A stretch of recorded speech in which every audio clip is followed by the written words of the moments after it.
애지중지 소중하게 반려견을 키우고 계시나요? 전 매우 그런데요. 소중한 우리 반려견, 내가 잘 챙겨줄수록 수명이 길어질 수 있습니다. 하지만 아이러니하게도 수명이 길어질수록 아플 확률도 함께 커지는데요. 노화가 진행되기 때문입니다. 실제로 늘어난 수명 때문에 반려동물 암 발병률도 늘어나고 있습니다. 보호자인 우리는 반려견이 아프면 정신적으로도 경제적으로도 힘이 듭니다. 오늘은 우리 반려견이 가장 많이 걸릴 수 있는 질병과 조기 증상을 알려드리겠습니다. 사랑하는 반려견이 우리와 함께 오래도록 그리고 건강하게 살 수 있게 같이 노력해봐요. 뒷얘기부터 더빙 AI가 대신합니다. 반려견이 아프다고 말하는 법 5가지. 첫 번째, 기침. 반려견의 목에 이물질이 걸리거나 감기에 걸린 게 아닌데 지속적으로 기침을 한다면 심장병의 징후일 수 있습니다. 비대해진 심장이 기도를 눌러 기침을 자극하거나 심장이 잘 뛰지 않아 폐에 체액이 차기 때문입니다. 우리나라에서 가장 많이 키우는 견종은 말티즈, 푸들, 포메라니안, 믹스견, 치와와, 시츄, 골든 리트리버, 진돗개 순서입니다. 제 개인적 기준으로 비숑도 포함된다고 생각하는데 이 8가지 견종은 모두 유전적 소인으로 심장병이 있습니다. 반려동물의 장기 이식은 신장 이외에는 불가능하기 때문에 우리 반려견이 만약 심장병에 걸리면 수명을 연장하는 약물로만 치료할 수 있습니다. 슬프게도 심장병은 예방할 수 없지만 조기 진단과 치료를 한다면 좋은 삶의 질을 유지할 수 있습니다. 저희 유리는 심장약을 복용한 지 1년이 넘었는데요. 1시간을 산책해도 집에 가기 아쉬워할 정도로 괜찮은 체력을 유지하고 있습니다. 두 번째, 자세. 개는 배가 아플 때 지속적으로 스트레칭을 할 수 있습니다. 수의사들이 기도 자세라고 부르는 이 스트레칭은 몸의 앞쪽은 바닥을 향해 낮추고 엉덩이는 하늘을 향해 올리는 모습입니다. 이 자세는 위장과 내부 장기에 가해진 압력을 감소시키며 안도감을 줍니다. 이때 가볍게는 위에 가스가 차는 불편감부터 심각하게는 당폐색 또는 췌장염일 수도 있습니다.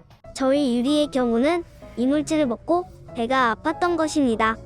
유리가 자꾸 기도 자세를 하는 모습을 보고 병원에 데려가니 위장에서 돌이 나왔습니다. 캠핑장에서 놀고 돌아온 날이었는데 캠핑장 바닥에 깔린 팥애석을 삼킨 듯합니다.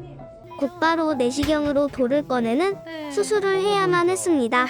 반려견이 기도 자세를 하는 데다 다음 5가지의 징후까지 보이면 바로 병원에 가보시길 추천합니다.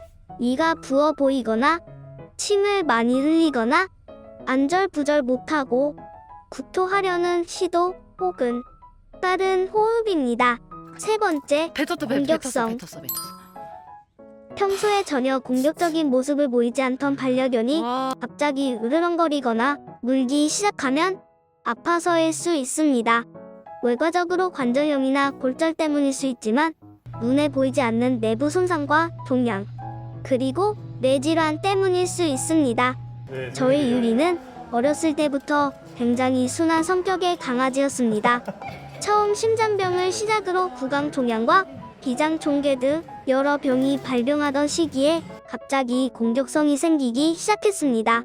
유리의 갑작스러운 공격성을 처음 접해본 저와 남편은 유리에게 더욱더 강하게 대했고 훈련소에 데려가야 하나 고민도 많이 했습니다. 지금은 유리가 아파서 그랬다는 생각을 하지 못한 게 계속 미안한 마음으로 남아 있습니다. 여러분은 저와 같은 실수를 하지 않길 바랍니다.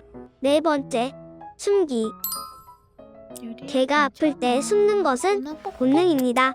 동물의 세계에서 약한 동물은 포식자의 쉬운 표적이기 때문입니다. 저희 유리의 경우가 그렇습니다. 역시 처음 구강종양을 발견했을 시기에 유리가 갑자기 저와 남편을 피하는 듯한 행동을 보였습니다. 치료를 받고 회복을 하면서 이 행동은 자연스레 사라졌는데요. 최근에 다시 유리가 혼자 있으려는 행동을 보였습니다. 그리고 양치를 하던 중 유리혀에서 종괴 하나를 발견합니다. 아직 추가 검사가 필요한 상황이고 치료 플랜을 고민하고 있습니다. 하지만 반려견이 숨는다고 항상 아픈 상태인 건 아닙니다. 두려움과 불안 그리고 단순히 혼자 있고 싶기 때문일 수 있습니다.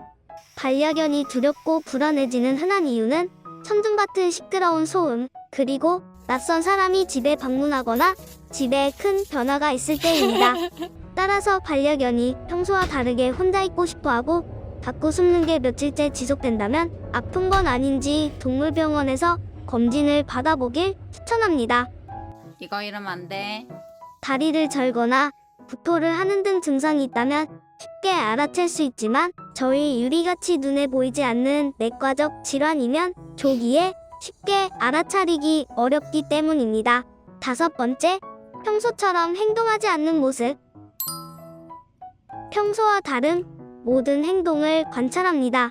평소 좋아하던 음식에 대한 관심은 줄지 않았는지, 노는 시간을 좋아하지 않거나 활동성이 줄어들었는지, 화장실은 잘 가는지 혹은 너무 많이 가는지, 물은 잘 먹는지 혹은 너무 많이 먹는지, 잠은 잘 자는지 혹은 너무 많이 자는지.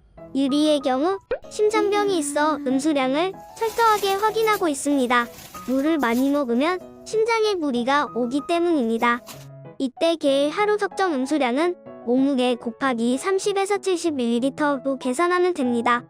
유리의 몸무게는 4.6kg이라 138ml에서 322ml가 적정 음수량입니다. 정기적인 건강검진이 제일 정확한 방법이지만 우리 반려견이 행동으로 보내는 메시지를 이해한다면 아픈 걸 조기에 발견하는데 도움이 될 겁니다. 반려견이 많이 걸리는 질병은 2편에서 계속됩니다.